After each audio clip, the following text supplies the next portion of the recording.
Maybe it's interesting. Maybe the people who are on his list own the media, and they're like, no, we didn't do human trafficking. This guy did. Let me tell you, the only thing I've ever tried to do with a girl in my house is get her out. Please leave.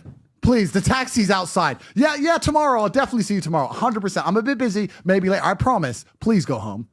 And supposedly I'm kidnapping. Garbage. So the fact that my brother and I get more hate for human trafficking than Epstein shows how susceptible people are to matrix programming. Let me, before we move into Epstein, I want to make this very clear, because everyone at home watching this, you need to check yourself. Check yourself. Do a self-diagnostic. If you can get a visceral emotional reaction to somebody you've never met because of something the media has said, you are a slave. You are a slave. If the media can sit down and tell you one side of a story and make you feel strongly and emotionally and angry against an individual you've never met and don't know the entire story of, you are slave-minded. My mind is so open.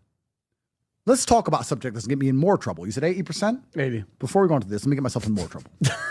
Will you write to me in jail? I will. Thank you, sir. That's a verbal deal right there. Contract. Sunglasses. Put them back on. Fucking go. Right. Fucking go. So I'm...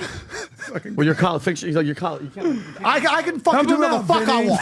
So pop that collar, Tate. Pop your shirt off real quick.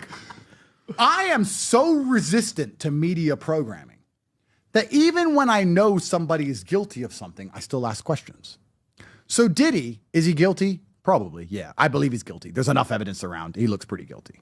But when the media's attacking him, I sit and think. I don't sit and think, Diddy's a piece of shit, Diddy's a piece of shit. I don't get programmed in the media. I sit and think, why only him? All of Hollywood's doing it. What did he do to get him in trouble? Because there's a whole bunch of others who've done the same things, but they're okay and he's not. Why did they randomly choose him? Did he stop obeying? Did he not re-sign the contract? Did he refuse to shut up about certain things? Why did they pluck him from the bunch of hundreds they could have gotten? That's what I think when the media attacks someone. So that's what a smart man thinks. When people see me on the news, Andrew Tate, and they say, okay, so he's had some girlfriends and one girlfriend 10 years ago said he's a bad person. Let's say. That applies to every man on earth. A slave will go, Andrew's a bad person. A smart man will go, why him? Why did they randomly choose this one guy when they could have chosen anyone? Why did they pick him? Well, let's look at the things he says. Oh, he talks against war. He talks against this. He talks against that. Oh, turns out he's an enemy of the slave mind and the programming. Maybe that's why.